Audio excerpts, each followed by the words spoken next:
नमस्कार प्यारे बच्चों, आप लोगों का आपकी अपनी हिंदी क्लास में बहुत बहुत स्वागत और अभिनंदन है। प्यारे बच्चों, आज की इस क्लास में हम लोग माता का अंचल नामक पाठ का सारांश पढ़ेंगे। यह माता का अंचल नामक संस्मरण शिव पूजन सहाय जी के द्वारा लिखित है।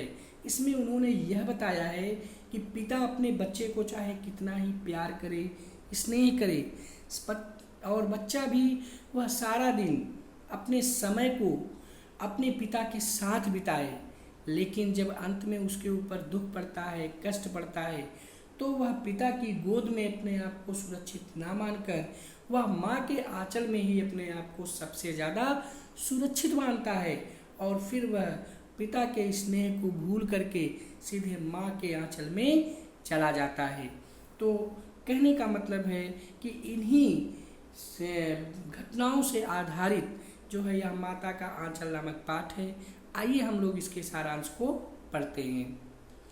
माता का आंचल शिव पूजन सहाय द्वारा लिखा गया है, जिसमें लेखक ने अपने माता पिता के साथ बचपन के आत्मीय लगाव को खूबसूरत तरीके से व्यक्त किया है। इस पाठ में ग्रामीण संस्कृति का अद्भुत चित्रण है, साथ ही साथ ग्राम्य लोकोक्तियों का बेहतरीन इस्तेमाल हुआ है। जैसे जहाँ लड़कों का संग तहाँ बाजे मृदंग, जहाँ बुढ़ों का संग तहाँ खर्चों का तंग। ऐसे और भी कई लोकोक्तियाँ इस पाठ में मौजूद हैं। लेखक का बचपन का नाम तारकेश्वर नाथ होता है, जिसे सब घर में या यूं कहें तो खास करके उनके पिताजी प्यार से भोलानाथ कह के संबोधित किया करते थे। लेखक भी अपने पिता को बाबूजी और माता को मैया कहकर पुकारते थे। बचपन में लेखक ज़्यादातर वक्त अपने बाबूजी के सानिध्य में गुजारा करते थे। वे अपने पिता के साथ ही सोते, सुबह जल्दी उठते और पिताजी के हाथों से स्नान करने का सुख भी प्राप्त करते। जब लेखक के पिताजी रामायण का पाठ करते, तब वे उनके बगल में बैठकर आईने में अपना मुंह निहारा करते थे। पिता की नज़र जब लेखक पर पड़ती तो वे लजाकर आईना नीचे कर देते थे। इस बात पर लेखक के पिताजी मुस्कुरा देते थे। लेखक अपने माथे पर तिलक लगवाकर खुश हो जाते थे। पूजा के बाद पिताजी भी उसे कंधे पर बिठाकर गंगा में मछलियों को दाना खिलाने के लिए ले जाते और राम नाम लिखी पर्चियों में लिपटी आटे की गोलियां गंगा में डालते थे। लौटते हुए उसे रास्ते में पड़ने वाले पेड़ों की झूलों में झुलाते थे। लेखक की माँ अचानक उसे पकड़ के अपने आगोश में भर कर लेती थी और उसके सिर पर कड़वा तेल डाल देती थी। लेखक रोने लगते थे तो उसके पिताजी लेखक की माँ पर गुस्सा हो जाते थे।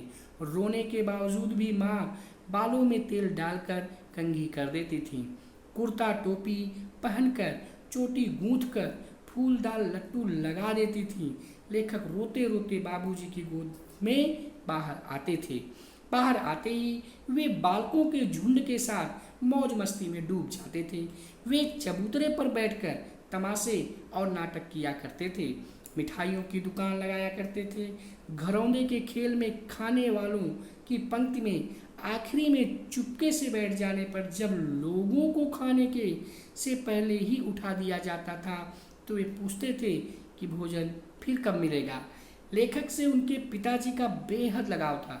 वे कभी उसके हाथों को चूम लेते तो कभी दाढ़ी मूछ गड़ाकर मस्ती करते, कुश्ती खेलते और बार बार हार जाते थे। लेखक अपने दोस्तों के साथ आसपास के छोटे मोटे सामान को जुटाकर इतनी रुचि से खेलते कि उन खेलों को देखकर सभी खुश हो जाते थे। एक बार रास्ते में आते हुए लड़कों की एक टोली ने मूसन तिवारी को बुढ़वा बेईमान मांगे करेले का चोखा कहकर चिढ़ा दिया। मूसन तिवारी ने उनको खूब खदेड़ा। जब वे लोग भाग गए तो मूसन तिवारी पाठशाला पहुंच गए। अध्यापक ने लेखक की खूब पिटाई की। यह सुनकर पिताजी पाठशाला दौड़े दौड़े आए। अध्यापक से विनती कर पिताजी उन्हें घर ले आए। फिर वे रोना धोना भूलकर अपने मित्र मंडली के साथ हो गए और खेतों में चिड़ियों को पकड़ने की कोशिश करने लगे। चिड़ियों के उड़ जाने पर जब एक टीले पर आगे बढ़कर चूहे के बिल में उसने आसपास का भरा पानी डाला तो उसमें से एक सांप निकल आया। डर के मारे लुढ़क कर गिरते पड़ते हुए लेखक लौलहान स्थिति में जब घर पहुंचा तो सामने पिताजी को बैठकर हुक्के गुड़गुड़ाते हुए देखा। पिताजी के साथ अधिक समय बिताने के बाद भी उसे अंदर जाकर माँ से चिपटने में सुरक्षा महसूस हुई। माँ ने घबराते हुए और चिंतित अवस्था में आंचल से उसकी धूल साफ की और हल्दी लगाई। बेशक लेखक को तब माँ की ममता पिता के प्यार दुलार से ज़्यादा मजबूत और प्रगाढ़ लगी।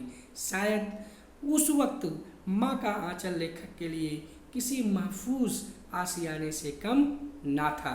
इस तरह से बेटा जी आप लोगों ने माता का आंचल नामक पाठ का सारांश पढ़ा। आज के लिए बस इतना ही। धन्यवाद। जय भारत, जय हिंदी।